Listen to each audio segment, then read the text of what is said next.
Hello and welcome back to Before Our Friends Die. You're joined by me, Kavan, and this is the akhi&saltfish Digital Network. Last week, Osaro Otobo joined us to talk about her career as an educational EDI consultant, and it was a fantastic episode where we get stuck into her career start, her proudest moment, and who her most inspirational figures are for sisterhood being the theme for Black History Month. But before you get confused, that was part one, and we talk about inspirations in part two. So without further ado, let's get stuck straight into it with our first question. The whole point of part two is to get to know our guests, and we have quite an angled way of getting to know our guests. The first question is, who's the richest person in your phone book? Wow. Going straight for it. We want all the info. We don't need to know their name. Obviously, I guess for safety reasons. We've had a few billionaires. We've had a few financial CFOs. But if you could tell us their relation to you, sort of, friend, family, that sort of stuff, and what they do. Because basically what we're trying to do is build a portfolio of people that the listeners can reference, right? So someone might say in a future episode, I've got this consultant. And then they say, oh, what's a consultant? Then they go back to this episode or part one. And then they check out a consultant. So there's a synergy there. Yeah. I think it must be someone that I connected with when I was president of my students' union. So there are three potential people. So one of them was a board member, and he's like a major director for Centrica, which is like the parent company for British Gas. So I'm assuming that he has lots of money. Yeah, he has, because my bills are high. Exactly. And then I think another one, I don't think I have her number, but she has my details. Jeez. She sits in the House of Lords. She's a baroness. So I'm assuming that she'll have Lords, a lot of money. I think they get £300 a day. Yeah, I mean, like, they have a lot of money at their disposal. So I think that's a bit of a cheat answer, because I don't think I actually have her stuff, but she has mine because she took my details. We'll take that because you know what? Towards the end of episode one, or part one, I should say, we touched on Osaro's networking skills. Now, she's just dropped some big names. So do with that what you will, okay? Make sure you check out the end of part one last week, where you can get an insight into Osaro's networking technique. There we go. Amazing. Right, the next question is, who is the most influential person that you know? Influential to me, or like just like in general? Well, I'll give you we had a couple on once, way earlier. I think it was maybe episode 4, 5, 6, something like that. And the wife said her husband was her most influential person, and her husband said Elon Musk. So there is a broad range of answers for this question. It could be the most influential person in the world. It could be the most influential person to your local circle. Okay, if it's just generally who I think is the most influential person, Beyonce. Beehive activated. Honestly, like, I went to see her Renaissance tour. It was incredible. Oh, you went? Yeah, I did. Wow. I went when she came to London, and I was genuinely so impressed. I am impressed by her as a person. I wasn't someone who was like a major Beyonce stan, and I didn't really understand it. Well, I understood she had talent, but I didn't understand the obsession until like one of my friends said, oh, you need to watch this documentary on Netflix about her Coachella set. And then you could really see the way she thinks, the way she wants to perfect everything. She works so hard, she pushes herself hard, and so she inspires all of those around her to push themselves hard to like just make things the best it can be. And I really admire her work ethic. So I think she's great. And then another interesting fact I actually saw maybe yesterday or the day before, during her Renaissance tour, she had different outfits, and there was a figure that was mentioned in the article that her just wearing those outfits generated like X number of millions for each of those different designers. And then the caption was something along the lines of like, fashion, Beyonce doesn't need fashion, fashion needs Beyonce. And yeah, I just thought it was incredible. Like, she just has that sort of power. So yeah. Do you know what? I think I referenced this in part one, or maybe I did off air, but I'm interested in people who are the best at what they do, whatever it is that they do. And I don't think there's any denying that in terms of living entertainers, Beyonce is top two, and I don't think she's number two. Yeah. That being said, I'll be honest with you though.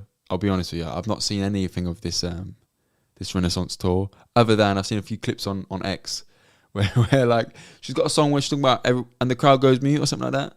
Yeah. And then just The mute challenge. a whole heap of crowds have just been letting everyone down. And I see one guy get shouted down, bless him, because he said, "Woo!" And so, shut up. I think I saw that same video. Yeah. Shout out Beyonce, man. I'm glad, because you know, when we really think about it, Beyonce's been going since 1998, if not earlier, you know. So we're talking 26, 27 years. Like, that's no joke. No, it's not at all. That's a run. To be at the top of your game for that long, incredible. There's people in industries, forget being famous, forget being a musician. There's people in professional careers, and I don't mean to undermine the musical arts, right? That's a professional career, but what I'm trying to say is there's people in offices who can't maintain their peak for that long. No. So that's incredibly impressive. And to do it under the scrutiny of billions of eyes. Exactly. Mental. Being a black woman as well, like, there you go. The sort of misogyny, racism that she would have had to face in the music industry to get to where she is, like, it's just so even more incredible thinking about that. Who has the most potential that you know, Osaro? Who has the most potential? I think some of the people that I work with British Youth Council. So I am a trustee of the British Youth Council. So I sit on the board. I help. Just to light that one up, because you know what? You mentioned one of the richest people in your phone books was a chair of a board of Centrica, and you're now a board, director. Yeah. You're now a board member. So I'm just seeing a pattern here. I'm seeing how you're strategizing these steps here. So I just wanted to call that one out there. But yeah, British Youth Council. Sorry, you were saying. Thank you. I appreciate that. So yeah, trustee. I was deputy chair for 2 years, 2 terms, and it's funny because, as I said in part one, I'm often like the youngest person in the room, but at the British Youth Council, I'm actually like the oldest person on the board, which is really funny. And there was someone who was elected the same year that I was appointed to the board, and she was 16 at the time. And now a few years later, she's at university, she's doing great stuff, but like, I think she has so much potential. Like, she's just getting started. She's been a trustee at an early age. You can see her passion on issues that are related to young people. Organizations that she's been invited to talk to through British Youth Council, they want her to come back again because she's just that good. So I'm really excited for her, and I think she's going to do great things. Brilliant. That's lovely to hear. All right, I need to fill in the gap now. So, Osaro, you're at your best when you are blank. I am at my best when I am. These are good questions. I am at my best. Can it be a sentence? Yeah, go for it. I'm at my best when I've had enough sleep. I have discovered the importance of sleep, like this year especially. I think that I function well when I've had like 7 to 8 hours sleep. And it might sound like a basic thing to say, but it's a critical function, right? And it just sets you up for the rest of your day. It helps you be more productive. It helps improve your mood. It inspires you to, if you've had enough sleep, you have more creative juices flowing and stuff like that. So I've been taking very seriously this year my health and well-being. So sleep is a big one for me. Exercise is important, diet is important, but sleep. I know that might sound like a boring one, but yeah, it's true. Without doubt. And the one thing to say as well is, if you are physically active, sleep is major for recovery. If you are or aren't mentally active, the brain needs cleaning. Yeah. If you're mentally active, then your brain needs cleaning often. The only way your brain can clean itself, and I literally mean clean, getting rid of the toxins in the brain, getting rid of the tau proteins that form in the brain, is through sleep. If you deprive yourself of sleep, you increase your risk of things like heart disease, things like heart attacks, things like dementia, Alzheimer's. It's really important. Yeah, it's overlooked. We sometimes, as a society, I don't know if I can say the word, whatever. We put people on a pedestal who proclaim to have 4 or 5 hours sleep a night, and they power through because they're leaders, they're tough, they're this, they're that. It may work for them, but I can almost guarantee that physiologically it isn't good for them, and it probably won't be good for you either. So sleep is a major key. I agree. Okay, next thing. One thing you never regret doing, and this can be one thing that you've done that you're never going to regret, or it could be one thing that you do regularly that once you've done it, you never regret it. I think the thing that jumped to my mind is not regretting doing things by myself. So not having like friends or a partner or whatever stop you from doing a thing that you enjoy. So one of the things that I love doing is going to a music concert. It makes me really happy. If I think about how I spend like my money, it goes towards gigs, and that's my luxury item. There you go. And I first started doing that when I was a teenager, when my mum finally allowed me to like go to a concert by myself. I went to a Muse concert, and Muse are my favorite band. And ever since I've never looked back. So I recently saw them again twice. And I went by myself. It could be daunting because obviously you don't have anyone to talk to, but you make friends there. And this goes back to the networking point. I've made so many friends at music concerts that I've been to by myself that I still talk to today. And then we've even ended up going to watch other concerts together in the future. So yeah, don't let not having anyone to go to a place stop you from enjoying it, because I think you would regret it especially if it's something that you really, really love, like a favorite band, favorite sports team. It could be even going to a restaurant by yourself, and that's actually one thing that I would like to try, because there are so many things that I'm like, oh, that looks really good, but some friends might not be free, or some friends might not be into that food, but I should like push myself to go. Indeed, bravery, man, bravery. And you know what? I think sometimes we often neglect that relationship with ourselves in favour of relationships with others, and both are important. So I'll leave that with the listeners. Okay. First of all, just out of interest, this isn't one of the questions, but what's the next concert you're going to see? What's the next one? The very next one, I think it might be a Fall Out Boy concert. I think I'm seeing them in November, so I think they are the closest one. Yeah, so Fall Out Boy, that was a band that I was obsessed with when I was growing up. And I've seen them once before, but it wasn't like their own show. It was a show with them, Green Day, and Weezer. But this will be like the very first like proper Fall Out Boy concert that I see. And so it's going to be like my childhood self is going to be so happy. That's a moment there. That's a moment. Wicked. So that's one that I'm going to by myself. So very much looking forward to that. Own that. Where do you see yourself in 5 years? Oh, that old chestnut. I would love to own my own business. So I do freelance work at the moment, and I have my full-time job. I live in London, and I want to eventually like move out of my parents' place, own my own place. It's a lot of money. My trusteeship at the British Youth Council is going to come to an end soon. So I've done my 3 years, and that should free up a little bit more time. And I think I would love to focus on growing that freelance work into like a proper business.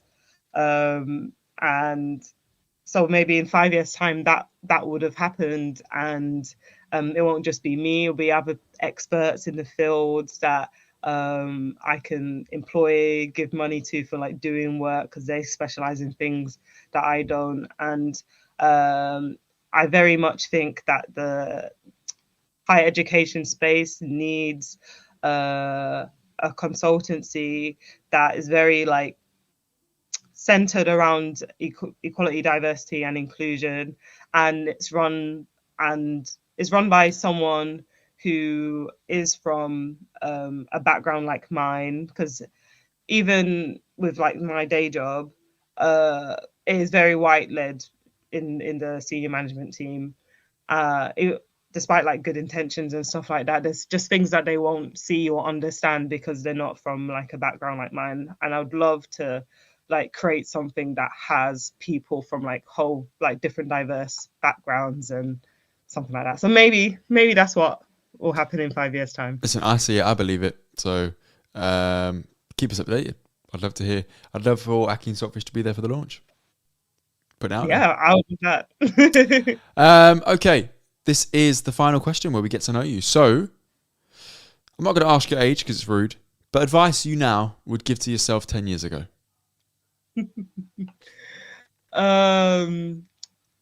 Wow, advice that I would give myself 10 years ago now.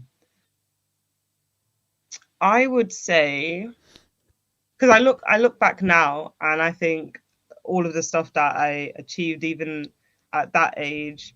So I had played like basketball for England at the time, carried the Olympic torch, stuff like that. And I think sometimes I've kind of forgot how great those achievements were. Take it for granted. And then especially like coming from a Nigerian household, sometimes you're just expected to do well. They just expect you, if you don't get an A, like, you didn't get an A, what's going on? So I think just being more kind to yourself, and recognizing that, you know, you are doing great things, you will continue to do great things, but then also you don't always have to like strive to achieve, like get a new award or stuff like that. Like you're enough as you are as well. And then also I would say it's okay to make mistakes, because I'm someone that I overthink a lot, and there are things that I would love to do that I've kind of held myself back because I'm like, oh, it's not exactly perfect. I want to make sure like I have like a proper strategy created before I do this thing. Even like with the business stuff that I just talked about, to be honest, it's something that I could have already like set the wheels in motion like a while ago. But yeah, I overthink too much. So that's probably the best advice I'd give to myself like 10 years ago. Like, try not to overthink. People are just learning as they go. Honestly, people that you think are experts, like if you talk to them honestly, they're like, I'm still like finding things, I'm learning things as I'm going along. So yeah, I'd say that to my younger self. Definitely, I completely would resonate with that. And I'd even say that those who may be an expert in a field haven't completed life. You know, someone may be a fantastic business leader, terrible parent. Well, they may be a great parent as well, right? But they may be terrible at looking after themselves. There's always going to be something. That's the nature of humanity. There's always going to be something. And what we can't do is compare your whole self to a microcosm of an individual, another person, because you don't know the full picture. You never know the behind the scenes. And that is a way to sort of, again, smell the roses, give yourself the praise, and keep pushing. Don't let perfect get in the way of good either, because sometimes just getting started is the main thing. So definitely encourage you on that one. All right, that's the end of our sort of get to know section. And I had something else I want to raise, but I can't remember what it is. So if you're interested in part 3, make sure you stick around, because at some point I'm sure we'll have Osaro back to discuss how that business is going and much, much more. But until then, that has been Before Our Friends Die with me, Kavan, on the akhi&saltfish Digital Network. You've been joined by me and Osaro Otobo, educational EDI consultant, and I tell you what, extraordinaire and soon to be business owner, I'm sure. Make sure you follow her journey, Osaro Otobo, on LinkedIn and Osaro Hazel on X, formerly known as Twitter. She'd love to connect with you, and I'm sure if you leave her a personalized message on LinkedIn, she'll connect with you back. So, other thing I want to mention is please don't forget to like, share, comment, subscribe, all those great things, because it really does help us grow. You know that thing called the algorithm? That's the thing we need to hack in order to get this episode and this show where it needs to be. We have other shows on the network, including Cool, Fire, Done, Wicked if you're interested in music, and Sofa Senseis if you love all things combat sports. I've been Kavan. I'd love to hear from you. akhi&saltfish@gmail.com. Please do get in touch. And if you've got Instagram, Before Our Friends Die Pod is where you need to follow us to get all the latest clips and shows. I think I've got it all there. Thank you so much. I really appreciate your time. Take care and good night.